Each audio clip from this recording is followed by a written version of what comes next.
Sa kasaysayan ng UFO sightings, may mga pangyayari na nagbibigay linaw sa kakaibang kaganapan sa langit.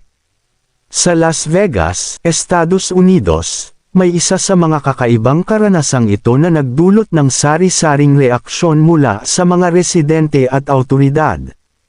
Sa dokumentaryong ito, tatalakayin natin ang mga detalye at ang epekto ng mga kaganapang ito sa komunidad, kaya ating alamin at talakayin dito lamang sa Pinoy Wisdom.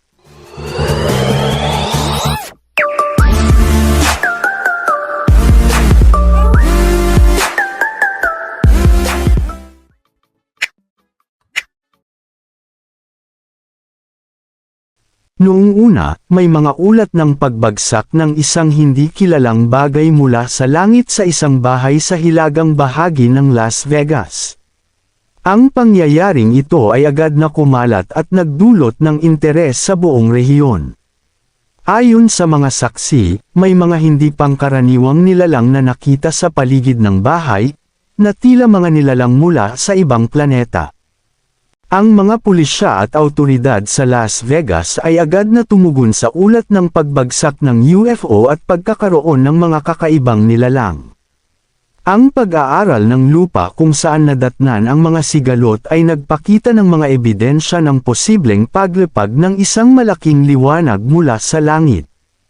Ito ay nagdulot ng tensyon sa komunidad at nagpabago sa takbo ng pangyayari. Mga salaysay ng mga saksi. Ang mga residente ng lugar, kasama na ang may-ari ng bahay kung saan nangyari ang pagbagsak, ay nagbahagi ng kanilang mga karanasan sa pagkakaroon ng mga bagay na tila mga alien sa kanilang bakuran.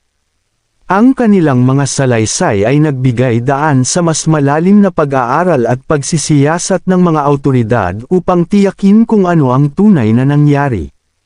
Sa paglipas ng mga araw, nadiskubre ng mga awtoridad ang isang malaking bilog na marka sa lupa, na nagpapatunay ng pagbagsak ng isang hindi pangkaraniwang bagay mula sa langit.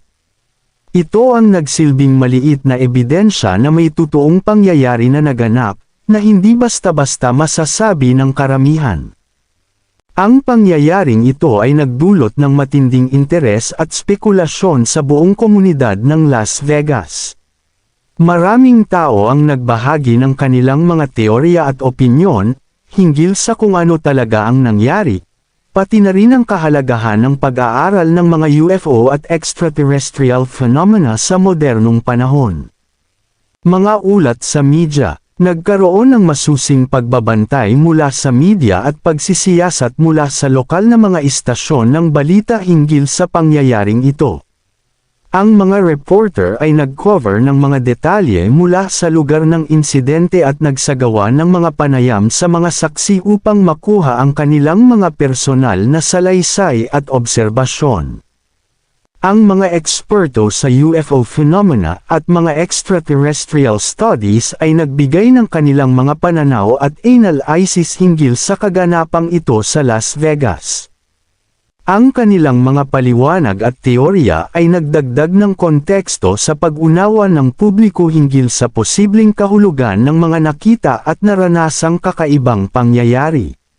Bagamat may mga pangyayaring tila kathang-isip lamang, ang pagkakaroon ng malinaw na pagsisiyasat at paglalantad ng katotohanan ay nagbibigay sa atin ng oportunidad na mas maunawaan ang mga kakaibang mga bagay na nagaganap sa ating kapaligiran. Sa kabuuan, ang kaganapang ito sa Las Vegas ay nagbigay diin sa kahalagahan ng pagiging maagap at bukas sa mga posibleng kaganapan sa ating paligid.